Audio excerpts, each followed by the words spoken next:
രണ്ട് വെടിയേറ്റ് തലയിൽ നിന്ന് ഒരു കിളി പറന്നുപോയ പരുവത്തിൽ US പ്രസിഡന്റ് ഡൊണാൾഡ് ട്രംപ്. ലോക വ്യാപാരം മുൾമുനയിലാക്കിയ പകരച്ചുങ്കം ഏർപ്പാട് കോടതി മരവിപ്പിച്ചു. തെരഞ്ഞെടുപ്പിൽ പണമിറക്കി സഹായിച്ച വ്യവസായി സുഹൃത്ത് ഇലോൺ മസ്ക് ഒത്തുപോകാനാകാതെ മുഴുസമയ ബിസിനസ്സിലേക്ക് പടിയിറങ്ങി. അപ്പീലാണ് ട്രംപിനുള്ള പോംവഴി. ട്രംപിനേറ്റ അടിയുടെ ബലത്തിൽ വ്യാപാര ചുങ്ക ചർച്ചയിൽ ഉച്ചത്തിൽ വാദിച്ചു മുതലാക്കാൻ ഇന്ത്യക്ക് അവസരം.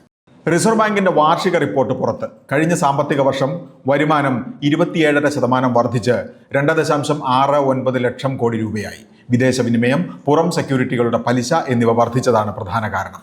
ബാങ്ക് തട്ടിപ്പുകൾ ഒരു വർഷമായി എണ്ണത്തിൽ കുറഞ്ഞുവെന്ന വിവരവും റിസർവ് ബാങ്ക് നൽകുന്നു. എന്നാൽ തട്ടിപ്പിലൂടെ പോകുന്ന പണത്തിന്റെ അളവ് കൂടി. EPF ഹയർ പെൻഷന് അപേക്ഷ കൊടുത്താൽ അതിനേക്കാൾ വേഗത്തിൽ തള്ളുന്നുണ്ടോ? പരാതികളുടെ അടിസ്ഥാനത്തിൽ പ്രാദേശിക ഓഫീസുകൾക്ക് പ്രത്യേക നിർദ്ദേശമയച്ച് EPFO ഹെഡ് ഓഫീസ്. ചില്ലറ പിഴവുകളുടെ പേരിൽ തള്ളരുത്, ബന്ധപ്പെട്ടവർക്ക് സമയം കൊടുത്ത് പരിഹരിച്ചാൽ മതി. നിർദ്ദേശം നടപ്പാവുമോ എന്നറിയാൻ കാത്തിരിപ്പ് മെച്ചപ്പെട്ട മാർഗം. മദ്യനിർമ്മാതാക്കളായ റാഡിക്കോ ഖെയ്ത്താൻ വിപണിയിലിറക്കിയ വിസ്കി ബ്രാൻഡിൽ വിവാദത്തിന്റെ നുരയും പതയും. പേര് ത്രികാൽ.